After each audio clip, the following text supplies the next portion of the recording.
শেষ বিকেলের আলোটা তখন আলগোছে আকাশের গায়ে লেগে আছে।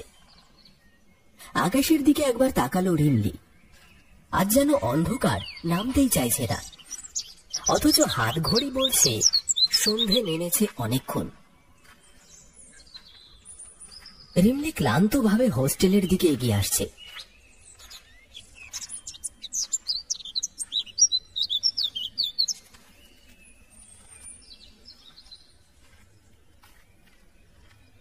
পুরনো বাড়িটা আচ্ছা অন্ধকার গায়ে মেখে দাঁড়িয়ে আছে। প্রায় অন্ধকার করিডোরে একটি মিটমিটে 20 ওয়াটের বাল্ব জ্বলছে। তার পাশে কিছু পোকা উড়ে বেড়াচ্ছে। রিমলি উল্টো দিকের হোস্টেলের বন্ধ ঘরগুলোর দিকে তাকিয়ে থাকে। নিজের মনে মনেই বলে, পুজোর ছুটি শেষ হতে এখনো 15 দিন বাকি, কিন্তু আমাকে আজই ফিরে আসতে হলো। রিমলির মনে পড়ে অ্যাডমিট কার্ড হোস্টেলে ভুলে রেখে এসেছে, তাই ছুটির মাঝে ফিরে আসতে হয়েছে। সন্ধ্যার অন্ধকার গভীর হয়েছে। সে ছাদের সিঁড়ির দিকে তাকায়। কালো অন্ধকার গায়ে মেখে নিশ্চুপে দাঁড়িয়ে আছে। সেদিকে তাকিয়ে গা ছমছম করে ওঠে। সে চোখটা সরিয়ে নেয়। রিমলি মোবাইল ফোনটি হাতে নিয়ে রমাদির নম্বর ডায়াল করে। ফোনটা কিছুতেই লাগছে না। বেশ চিন্তিত হয়ে যায় সে। আজ রাতে যদি নেটওয়ার্ক না পাই তাহলে? ঠিক তখনই ফোনটা বেজে ওঠে। রিমলি দ্রুত ফোন ধরে। হ্যালো। হ্যাঁ বল রিমলি। ম্যাম, আমি হোস্টেলে এসেছিলাম, আমার ঘরে চাবিটা একটু দেবেন? রমা কিছুক্ষণ চুপ করে থাকে, তারপর প্রশ্ন করে, এখন তো ছুটি শেষ হয়নি, এখন এসেছো কেন? রিমলি পুরো ঘটনাটা বলে দেয়। আমি একটু বাইরে আছি, 15 মিনিটের মতো সময় লাগবে, তুমি একটু অপেক্ষা করো, আমি পৌঁছেই তোমায় ফোন করছি। রিমলি ফোন রেখে ঠিক করে হোস্টেলের গেটে গিয়ে অপেক্ষা করবে। অন্ধকারে একা দাঁড়িয়ে থাকা তার পক্ষে অসম্ভব।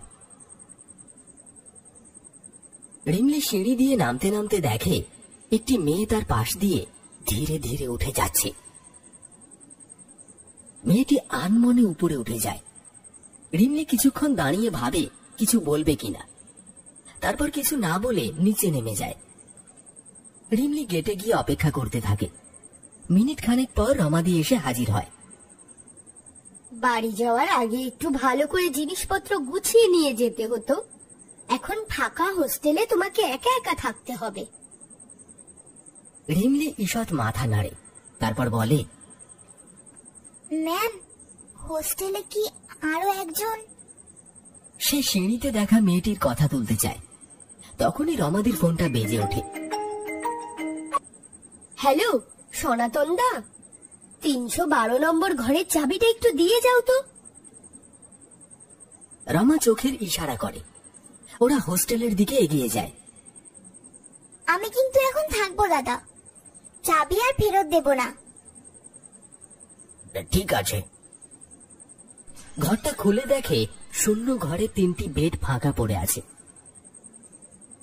রিমলি ঠিক করে হোস্টেলের বাইরে থেকে খাবার কিনে এনে রাতে টানা ঘুম দেবে। ঘরে তালা দিয়ে বের হতে যাবে, তখনই সে দেখে করিডোরের আলোগুলো বন্ধ হয়ে গেছে। শুধু সিঁড়ির সামনে বড় আলোটা জ্বলছে। রিমলি বিরক্ত হয়ে বলল, ধুর, এই আলোগুলো 2 দিন পর পর খারাপ হয়ে যায়। সিঁড়ির সামনের আলোটাও মাঝে মাঝে কাঁপছে।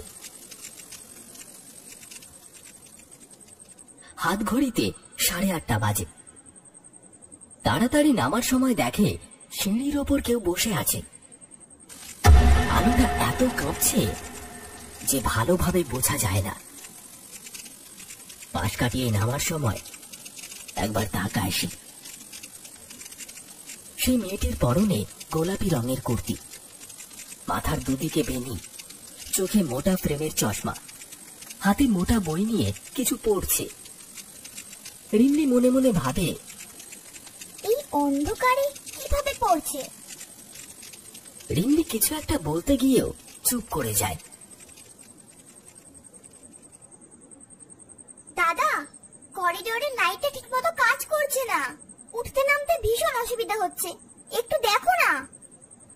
ঠিক আছে, আমি দেখে নিচ্ছি।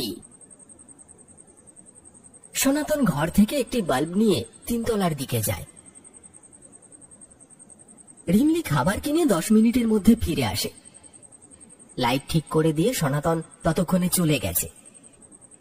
ওঠার সময় দেখে মেয়েটি সেইখানেই বসে আছে, তার হাতে ফিজিক্সের বই। ঘর থাকতে এখানে বসে আছে কেন? আগে কখনো দেখিনি। জুনিয়র হবে হয়তো।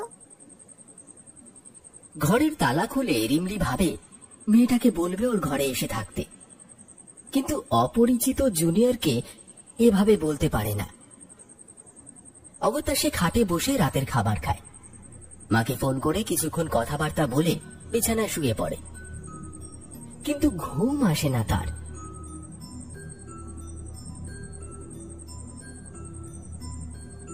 রিমলি ইতিহাসের বইটা খুলে বসে নোটস টুকে নিচ্ছে খাতায়।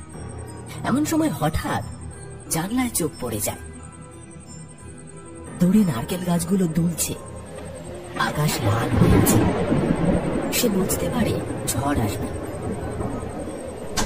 জানলার গড়াতগুলো ভাঙা, জানলাটা বন্ধ করে শুতে হয়। শো শো শব্দে ঝড় শুরু হয়ে গেল। আর এদিকে জানলাটা বন্ধ করায় ঘরটা গুমোট হয়ে যায়, আর সাথে সাথে লোডশেডিং হয়। না, এই অন্ধকারে দরজা জানলা বন্ধ করে বসে থাকা যায় না। কে ওখানে?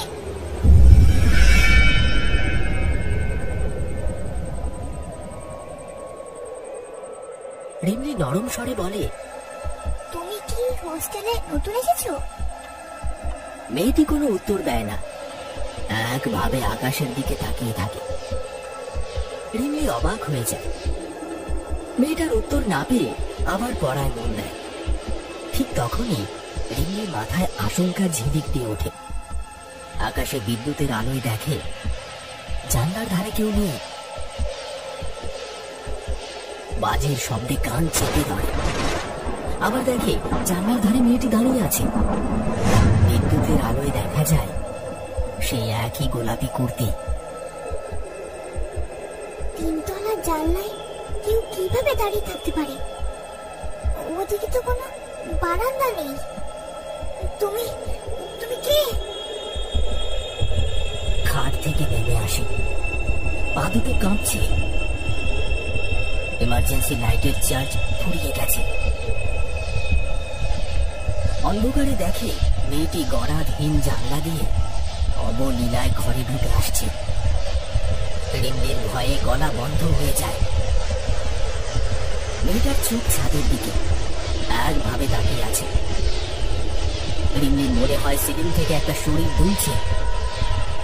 মেয়েটি কাঁপা হাতে সিলিং এর দিকে ইঙ্গিত করছে। সিলিং ফ্যান থেকে ধীরে ধীরে দুলছে একটা অবয়ব। মেয়েটি সেদিকে তাকিয়ে গোলাপি ওড়নাটা গলায় পেঁচিয়ে ফ্যান থেকে ঝুলতে থাকে। রিমলি চিৎকার করে অজ্ঞান হয়ে যায়।